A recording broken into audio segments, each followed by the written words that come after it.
गंती प्रेम latte नाही लोटे हृदय प्रगटे रामरूप त्याला म्हणायचं बोलता येत नाही असं सद्गणित करत भाव काय करावं तुम्हाला बोलावा असं भाव माणसाला. आणि डोळे तुम्ही घ्या रे पहावी ठोवाचे डोळ्याने पाहतच राहावा. कारण तुम्ही ऐका रे कान माझ्या विठोबाचे गुण मनात येते धाव घेई राही संसाराचे पण तेच मला कळत नाही. विठोबाचे बाई बोलावा पहावा करावा जीवे अरे येणे सोचे मन झाले हाव भरी या बोलता पुन्हा परत माघारी मला परत माघारी मंदोदरी म्हणती काय म्हणते मला परत घरी जाऊ वाटना का घरी काय म्हणते मोडकेच घर सगळेच आपलं मोडकच घर आहे शिवाय द्वारा नाही. हे सुन आली घरा दूध दही दूध सुद्धा वाटलं करू नको. किती दिवस पहिले पायी वाढलो की दूध 15 दिवस जायला 15 दिवस यायला महिनाभर दूध द्यायची मडकी तशी तू आल्या आल्या नदीत टाकीन पण कोणाला खायला येऊ नको. मग गमवण्याची लोटांगण मंदोदरी सोय आपण जानकीच्या निज चरण हृदय धरुणी राहिले. काय केलं तिनं मौन सगळ्यात मौन सर्वार्थ साधनम. बघा न बोलणारा माणूस कोणाचा कोणा करीत नाही आणि बोललेल्या माणसं कोणी एखादा शब्द चुकल्याशिवाय राहत नाही. घरात कारभारी माणूस आहे त्याला करावं लागतंय करता करता त्याच्या कोणी एखादी चूक झाल्याशिवाय राहत नाही. आणि जे एकदम राहत असते का तेव्हा आपण काय करू पहिल्यापासून आपण तुमच्यात काय कशा आमचा असंच वापर करा ना आम्ही राहत आता काय केलंच नाही सगळं आम्ही केलं ना त्याला आम्ही तोट्याला सुद्धा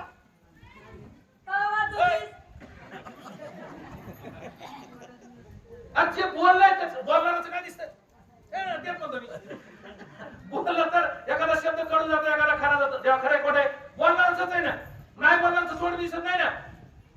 तसं ती काय म्हणली मंदोदरी म्हणली मला आता बोलायला शब्द नाही मला फक्त तुझं दर्शन घेऊ दे. देविता हा पायी जीव थोडा काय द्यावे त्याशी पाले उत्तराई देविता हा पायी जीव थोडा. आता फक्त तुझ्या पाया पडती म्हणली एकदा मोकळ्या मनाने पाय पुढं कर. कोण कुणाच्या आता ही राजाची बायको होई कोण मंदोदरी 14 चौकड्याचा राजे 30 कोटी देवबंदी शाळेत तिचे पाय धुयाला देवाच्या बायका आहे. रंभा उर्वशी तिलोत्तमा नरोत्तमा काय असत्या हिला मेकअप करायला कुणाला मंदोदरीला विरोध नाही हा. आणि ती मंदोदरी जिला 6 महिने आंघोळ नाही जिला एकच साडी आहे एकच कपडा आहे डोकंही चाललेलं नाही तिच्या पाया पडायला मागे ती मला एकदा पाया पडू दे. ती ताकद कशाची कशाची मेकअपची मेकअपची अरे भाव भक्ती आणि आचरणाची शक्ती. सोन्याच्या लंकात गेली पण लंकेकडे नाही पाहिलं. माणसाचं तसंच आहे. पंचवटीला झोपडीत होती तेव्हा तिला सोन्याचं हरिण असं वाटलं. झोपडीत होती तेव्हा सोनं असं वाटलं. नवऱ्याला म्हणले मला एवढं सोनं आणून द्या. नवरा म्हणला इतकुसं काय घेतीस आता गाव सोन्याचं घेऊन पाठवून दिली लंकेला. लंकेला सोन्याच्या गावात गेली ती म्हणली मला सोनं नग मला काय पाहिजे कधी भेटेल रघुपती बजलाय सांग रूपी सोनं मोठं का नवरा काय करायचं सोन्याला. अरे मालक महत्वाचा मालक आणि ते कवा कळालं सोन्याच्या गावात गेल्यावर.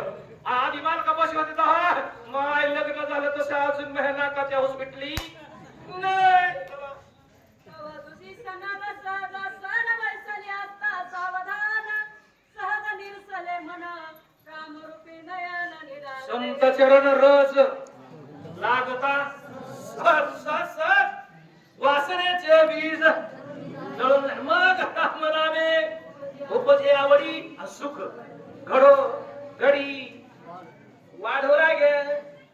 जसं आमुष्या झाल्यावर चंद्र मोठा मोठा मोठा मोठा मोठा मोठा कवर पौर्णिमेला पूर्ण चंद्र पाहायला मिळतो, तसं साधूची भेट झाली, साधूचा अनुग्रह घेतला, दिवसेदिवस दिवसेदिवस दिवसेदिवस सुख घडोघडी वाढू लागे.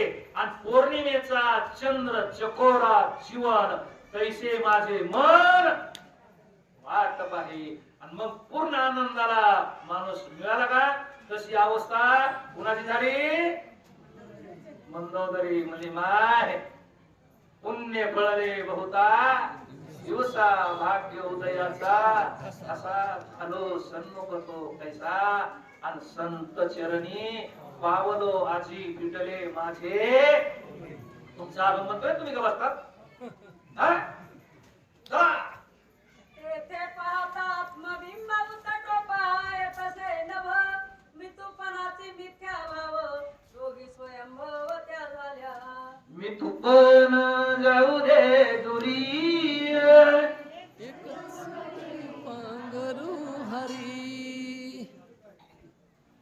लहान मोठा श्रीमंत गरीब वयानं लहान आहे वयानं मोठा आहे हा भेद तुका म्हणे भेद मावळला. भेदच राहिला नाही, कुणाजवळ राहिला नाही? मंदोदरी जवळ. मी राजाची बायको आहे, तो वनवासाची पत्नी आहे, तू उपवासीच आहे, मी रोज काही बी खाते आहे, माझी तब्येत बघ, माझं मेकअप बघ. हा जो भेद होता का? राहिला नाही. मला आता एक कळालंय, पूर्ण बोधाची घेईन परडी. मला अशा तृष्णेच्या पाडीन हे तिथेच प्रमाण होते. आशा गेली, तृष्णा गेले, वासना गेले, कल्पना गेले, सगळं मावळलं, भेद मावळला. मला हे मोठं आहे, हे मी बारीक आहे, तू गरीब आहेस, पण तुझ्या तुझ्या ज्ञानापुढं मी नतमस्तक झाले. माणसानं नतमस्तक कोणापुढं व्हायचं? ज्ञानापुढं, आचरणापुढं. आमची जनाबाई केवढी होती? बारीक होती ना. आणि आमचे काशीचे कबीर महाराज वयस्कर होते, पण कबीर महाराज येऊन जनाबाईच्या पाया पडले.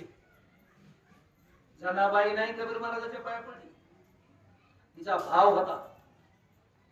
आणि तिचं नाव कबीराने विचारलं, हिचं नाव काय रे? बाकीच्या पुरी मला बांधणाऱ्या असं बांधणाऱ्या असं आता बाकीच्या म्हणल्या, ही त्या नामदेवाची दासी जनी हिदाने जनी. मग कबीरजीचा एक दोहा आहे, जनी जनी तो सब कोई कहे नामदेव की दासी. सगळे लोक म्हणते ही जरी नामदेवाची दासी, ही जरी नामदेवाची दासी, पण दासी नाही. बंदा कबीर यूं कहे ये सब संत सज्जन की काशी. कबीरचा दोहा आहे, वाचून बघा. कबीर म्हणले ही दासी नाही, जेवढे माळ करी तेवढ्याची काशी आहे. हिचं दर्शन घेतलं का काशीला जायची गरज नाही. मग ही ताकद कशाची आहे? भक्ती आणि आचरण. नुसती भक्ती भक्ती महत्वाची नाही. माणसाचं आचरण, माणसाचा उच्चार आणि माणसाचं बोलणं, माणसाचं चलणं, हे भक्ती केली ह्या केलं त्या केलं. तो आचरण पाहिलं तर त्या आचरण या परमार्थात किंमत कशाला भाऊ? आचरण. तुमच्या वरी किती गंध लावलेत, तुमचे कपडे कसे आहेत, किती नक्कीचा गमजा आहे तुमचा. आज ते नक्कीवाले तर लय लोकांची खिशी कापली तुमचं. ऐकूडे महाराज कसं बोलताना तर वाईट माणूस शब्द कडू बोलतोय बघा. कसं आहे, तुमच्या आचरणाला महत्वाचं. मी सांगितलं मागत, हे चरण कशामुळे चांगले आहेत? सीतेचे रामाचे आचरणामुळे चांगले आहेत. तसं मंदोदरी सीतेच्या आचरणापुढे नतमस्तक झाली, पाया